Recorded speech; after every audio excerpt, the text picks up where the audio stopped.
अस्सलाम वालेकुम। आज की हमारी कहानी यतीमों पर किए गए जुल्म के बारे में है और उसमें मकाफाते अमल के बारे में बताया गया है कि मेरी माँ ने मुझसे कहा था कि तहज्जुद के वक़्त मांगी गई हर दुआ कबूल होती है।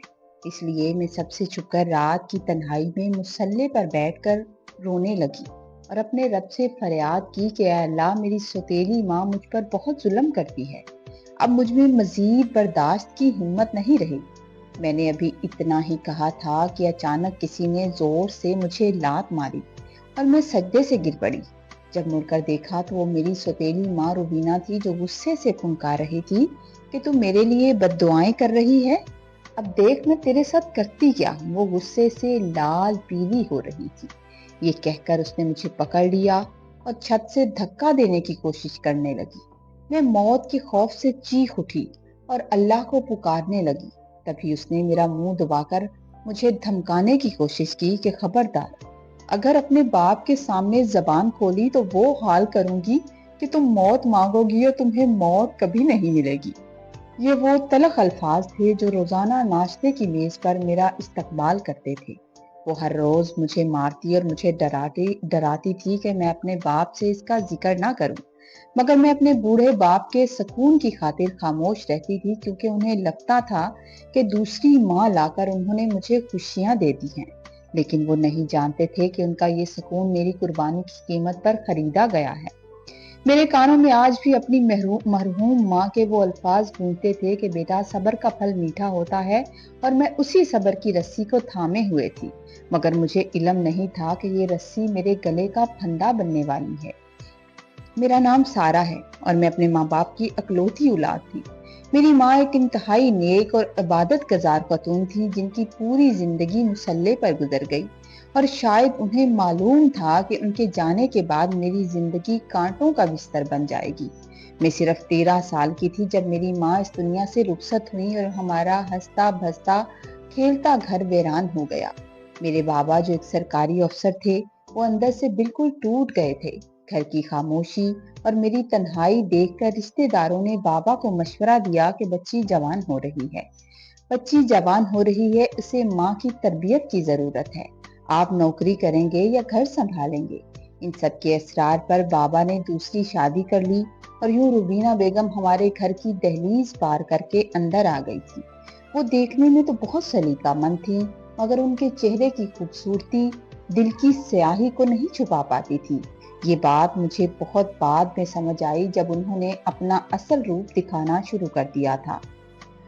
शुरू में तो रुबीना बेगम ने बहुत मोहब्बत का नाटक किया, बहुत मोहब्बत से पेश आती रही, यहाँ तक कि वो मुझे अपने हाथों से खाना खिलाती और बाबा के सामने मेरी बहुत तारीफ करती।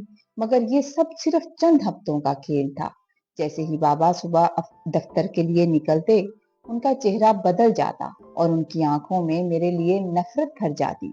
मुझे याद है वो पहला दिन जब मैंने उनसे पानी मांगा तो उन्होंने तड़क कर जवाब दिया कि क्या मैं तुम्हारी नौकरानी हूँ? खुद पियो, खुद जाओ और पानी पियो। उसी दिन से मेरी गुलामी का दौर शुरू हो गया। वो मुझसे घर के सारे काम करवाती जो मेरे बस से बाहर थे और मेरी माँ ने कभी नहीं करवाए थे। मगर मैं खामोशी से सब सहती रही, क्योंकि वो मुझे धमकाती थी। वो मुझे धमकाती थी कि अगर मैंने शिकायत की तो वो बाबा को छोड़कर चली जाएंगी और मैं बाबा को दोबारा तन्हा नहीं देखना चाहती थी। वक्त गुजरता गया और मैं जवानी की दहलीज पर कदम रख चुकी थी। बाबा अब रिटायर हो चुके थे और अपना छोटा सा कारोबार संभालते थे, जिसके लिए उन्हें अक्सर शहर से बाहर जाना पड़ता था। बाबा के जाते ही ये घर मेरे लिए जहन्नम बन जाता था। रुबीना बेगम अब खुलकर अपना असल रूप में आ चुकी थी। वो मुझे पेट भरकर खाना तक नहीं देती थी, खुद अच्छे खाने खाती थी। उस घुटन ज़दा माहौल में अगर मेरे लिए कोई खुशी थी तो वो मेरा कजन हमजा था। हमजा मेरी फूफो का बेटा था और बचपन से ही हमारा रिश्ता तय था। वो जब भी घर आता तो मेरे लिए तोहफे और खुशियां लाता था। वो मेरी आंखों में छुपी उदासी को पढ़ लेता था, मगर मैंने कभी उसे अपनी सतीली माँ के मुजालम के बारे में नहीं बताया था, क्योंकि मुझे डर था कि कहीं बात बिगड़ ना जाए। रुबीना बेगम को हमजा का आना बिल्कुल पसंद नहीं था, क्योंकि वो चाहती थी कि हमजा की शादी उनकी अपनी भांजी से हो जाए, ताकि सारी जायदाद उनके अपने खानदान में ही रहे। एक दोपहर जब बाबा घर नहीं थे, میں نے روبینہ بیگم کو فون پر اپنی بہن سے بات کرتے ہوئے سنا۔ وہ کہہ رہی تھی، تم فکر نہ کرو، میں حمزہ اور سارہ کا یہ رشتہ کسی صورت نہیں ہونے دوں گی۔ میں کچھ ایسا کروں گی کہ حمزہ خود سارہ کے نام سے بھی نفرت کرنے لگے گا، تم بے فکر ہو جاؤ، حمزہ بہت اچھا لڑکا ہے۔ میں خوف سے کانپ اٹھی کہ یہ عورت کس حد تک جا سکتی ہے۔ پھر وہ منحوس دن بھی آ گیا جب حمزہ گھر آیا، مگر اس کے ماتھے پر پسینہ اور آنکھوں میں غصہ تھا۔ وہ روبینہ بیگم سے کچھ دیر تلخ لہجے میں بات کرتا رہا اور پھر میری طرف دیکھے بغیر تیزی سے باہر نکل گیا تھا۔ میں حیران رہ گئی اور پریشان ہو گئی اور پھر میں اس کے پیچھے بھاگی، مگر اس نے مڑ کر بھی نہیں دیکھا۔ میں نے اسے بہت آوازیں دی اور وہ اپنی گاڑی بھگا کر لے گیا۔ میرا دل ڈوبنے لگا کہ کچھ بہت برا ہوا ہے۔ چند دنوں کے بعد پھپھو کا فون آیا کہ حمزہ ملک چھوڑ کر ہمیشہ کے لیے باہر چلا گیا ہے اور اس نے یہ منگنی توڑ دی ہے۔ یہ سنتے ہی میرے ہاتھوں سے فون گر گیا اور میں زمین پر بیٹھ گئی۔ مجھے یقین نہیں آ رہا تھا کہ جو شخص مجھ سے اتنی محبت کے دعوے کرتا تھا وہ یوں بنا بتائے چلا گیا۔ تبھی روبینہ بیگم میرے کمرے میں داخل ہوئی اور فاتحانہ مسکراہٹ کے ساتھ بولی، دیکھ لیا، وہ دھوکے باز تھا، اب تم ساری عمر میرے پاس ہی سڑو گی اور تمہارا باپ بھی کچھ نہیں کر سکے گا۔ پھر ابو کی طبیعت بھی اچانک بگڑنے لگی تھی، وہ بہت کمزور اور نڈھال اور پریشان سے رہنے لگی تھی۔ روبینہ بیگم نے ان کی دیکھ بھال کا ذمہ خود لے لیا اور کسی کو بھی ان کے قریب جانے نہیں دیتی تھی۔ وہ انہیں مخصوص یخنی اور دوائیاں دیتی اور اگر کبھی میں دینے لگتی تو وہ مجھے ڈانٹ کر پیچھے کر دیتی، مگر بابا بہتر ہونے کی بجائے مزید بیمار ہوتے جا رہے تھے۔ مجھے شک ہوا کہ دال میں کچھ کالا ہے۔ ایک رات جب سب سو رہے تھے، میں نے کچن کے پچھلے دروازے پر روبینہ بیگم کو ایک مشکوک آدمی سے بات کرتے دیکھا۔ وہ اسے پیسے دے رہی تھی اور کہہ رہی تھی، کام جلدی ختم کرو، میں اسے آہستہ اثر کرنے والا زہر دے رہی ہوں، بس چند دنوں کی بات ہے۔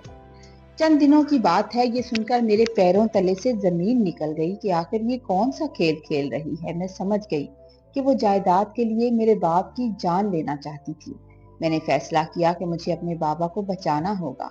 ایک دن جب وہ باتھ روم میں تھی، میں نے چپکے سے ان کی الماری سے زہریلی ادویات نکال کر اصلی دواؤں سے بدل دی اور زہر نالی میں بہا دیا تھا۔ میری اس کوشش سے بابا کی طبیعت سنبھلنے لگی، مگر روبینہ بیگم بھانپ گئی تھی کہ یہ میرا کام ہے۔ انہوں نے چھت پر میرا ہاتھ مروڑ کر دھمکی دی کہ اگر دوبارہ میرے راستے میں آئی تو میں تمہیں زندہ دفن کر دوں گی۔ کچھ دن کے بعد انہوں نے بابا کو ایک بزنس ٹرپ پر جانے کے لیے مجبور کر دیا اور ان کے جاتے ہی گھر کی ملازمہ کو بھی چھٹی دے دی۔ اب گھر میں صرف میں اور وہ تھی اور باہر طوفانی بارش شروع ہو چکی تھی۔ بجلی کڑک رہی تھی اور بجلی کی کڑک سے میرا دل دہل رہا تھا۔